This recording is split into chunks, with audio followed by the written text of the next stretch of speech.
राजा के अंगरक्षक को नीचा दिखाने के लिए राजकुमार ने उसे जमीन पर झुककर राजकुमारी के पैरों के नीचे बैठने का आदेश दिया, लेकिन जैसे ही राजकुमारी ने अपना पैर उठाया वो बीच में ही रुक गई। स्वामी, मैं आपके साथ एक ही घोड़े पर सवारी करना चाहती हूँ। राजकुमारी जैसे ही घोड़े पर चढ़ी उसने चुपके से चांदी की सुई घोड़े के पिछले हिस्से में चुभो दी। घोड़ा बुरी तरह घबरा गया। अगले ही पल राजकुमार और राजकुमारी दोनों उछलकर गिर पड़े। अंगरक्षक ने बिजली की तरह झपट्टा मारा और राजकुमारी को थाम लिया। घबराया हुआ घोड़ा सीधे राजकुमार पर चढ़ दौड़ा और उसके जीवन की सबसे बड़ी कीमत चुका दी। राजकुमारी को पूरा भरोसा था कि अंगरक्षक कभी सच्चाई उजागर नहीं करेगा, क्योंकि वही अंगरक्षक उस रात सुहागरात में राजकुमार की जगह भेजा गया हमशक्ल था। राजकुमार ने जानबूझकर उसे भेजा था ताकि जरूरत पड़ने पर वही उसकी जगह ले सके, और यही राजकुमारी की योजना थी, उसी हमशक्ल को ऊपर चढ़ाकर राजकुमार को पूरी तरह मिटा देना। पिछले जन्म में राजकुमारी ने सब कुछ दांव पर लगाकर राजकुमार को युवराज बनवाया था, लेकिन सत्ता मिलते ही उसने एहसान भूलकर राजकुमारी को मरवाने की साजिश रच दी। एक दासी ने अपनी जान देकर उसे भागने का मौका दिया। जब वो अपने पिता सेनापति के घर पहुंची तो देखा पूरा घर कत्ल कर दिया गया था।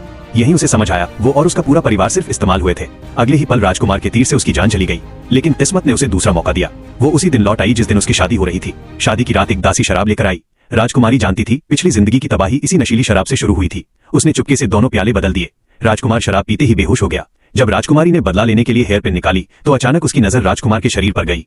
घाव, युद्ध के निशान, एक राजकुमार के शरीर पर ऐसे जख्म। तभी उसे समझ आ गया ये असली राजकुमार नहीं हमशक्ल है।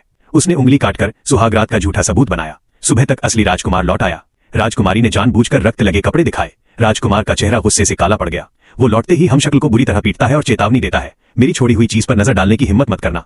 लेकिन उसे क्या पता वो हमशक्ल राजकुमारी से सालों से प्रेम करता था, क्योंकि कभी राजकुमारी ने ही उसकी जान बचाई थी। राजकुमारी ने पिता को गुप्त पत्र भेजा, फिर राजकुमार के लिए चिकन का सूप लेकर गई और जानबूझकर बोली, कल मैंने आपके शरीर पर घाव देखे थे। राजकुमार घबरा गया। उसे डर था अगर हमशक्ल के जख्म न मिटे तो सेनापति की सेना कभी उसके हाथ नहीं आएगी। उसकी रखेल ने बताया, पश्चिम देश की एक ऐसी दवा है जो निशान मिटा देती है, लेकिन दर्द मौत जैसा होता है। राजकुमारी के पास वही दवा पहले से थी। उसने चुपके से रखेल के कमरे में भिजवा दी। वापसी के दिन राजकुमारी ने राजकुमार के हाथ पर कामोत्तेजक औषधि लगा दी। राजकुमार पूरी तरह रखेल में डूब गया। हमशक्ल ने याद दिलाया, आपको महारानी को मायके छोड़ना है, लेकिन वो सुनने की हालत में नहीं था। इज्जत बचाने के लिए हमशक्ल खुद सेनापति के घर पहुंच गया। यही मौका था। राजकुमारी ने सीधे उसकी पहचान उजागर कर दी और कहा, मैं तुम्हें असली राजकुमार बना सकती हूँ।